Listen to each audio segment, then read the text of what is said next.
قاضی یاز مالکی نے، شیخ عبدالحق محدث دہلوی نے، دیگر بزرگ جو سیرت نگار گزرے نے لکھا ہے کہ نبی پاک صلی اللہ علیہ وسلم کے اندر 100 مردوں سے زیادہ طاقت تھی. 100 مردوں سے زیادہ طاقت. اب جو بات کہنے لگا ہوں، جو نتیجہ دینے لگا ہوں، اس پر خاص توجہ آپ فرمائیں گے. ذرا فکری طور پر، نظریاتی طور پر ایک چیز کو سمجھیے. ہم سمجھتے ہیں کہ جوان لڑکا ہے جی، جو مرضی کرے. عمر ہے جی.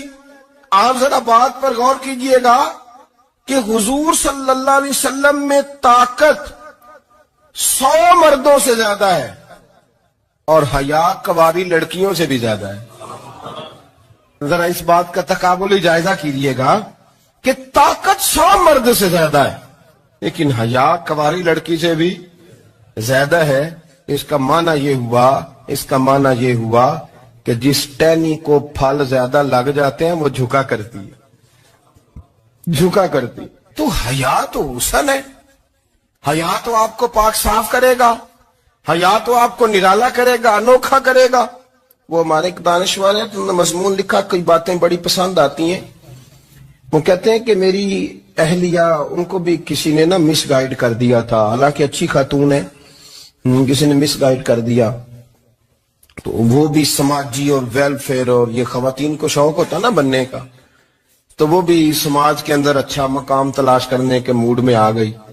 تو کہیں ایک دن جانا تھا تو بڑی بن سور کے میرے ساتھ وہ گاڑی میں بیٹھ گئی. تو میں گاڑی میں، عورتوں کو یہ بھی مسئلہ ہوتا ہے نا کہ ہماری تعریف کرو، تو کئی دفعہ بعد مردوں بیچاروں کو جھوٹ بولنا پڑتا ہے، تو زبردستی کراتی ہے نا جی.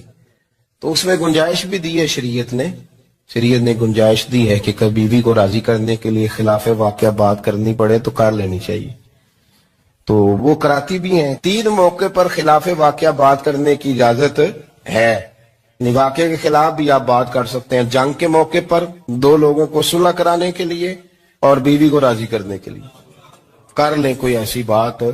بے شک اپنی طبیعت پہ جبر کر کے کر لے، گنجائش ہے، اجازت ہے. تو وہ کہتے ہیں جب وہ گاڑی میں میرے ساتھ بیٹھی بن سور کے، وہ تقاضا کرنے لگی کہ میں نے بڑے اچھے کپڑے پہنے ہیں پر آپ نے توجہ نہیں کرائی. وہ سیانا بندہ تھا، وہ چاہ رہا تھا کہ میری خاتون سمجھ جائے.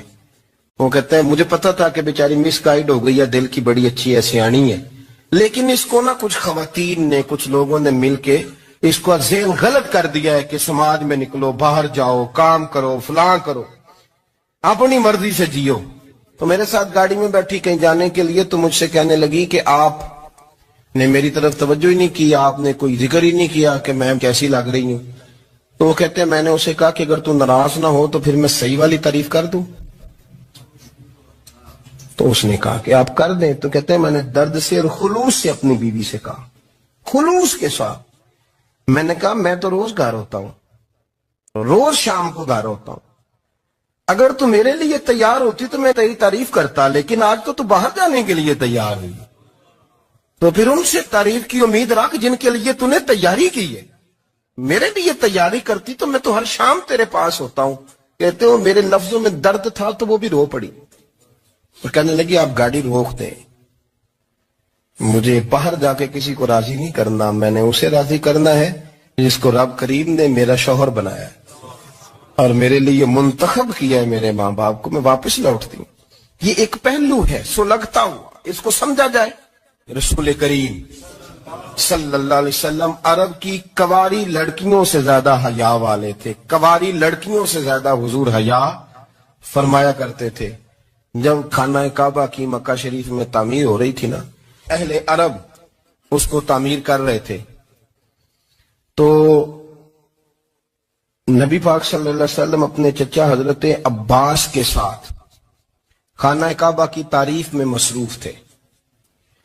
تو عرب کے لوگ چونکہ لمبا کرتا پہنتے تھے پیروں تک، تو نیچے اگر کسی وقت کوئی چیز نہیں بھی ہوتی تھی تو کسی کو وہ نظر نہیں آتی تھی، کیونکہ پردہ رہتا تھا، لمبا کرتا پہنا ہوا ہوتا تھا.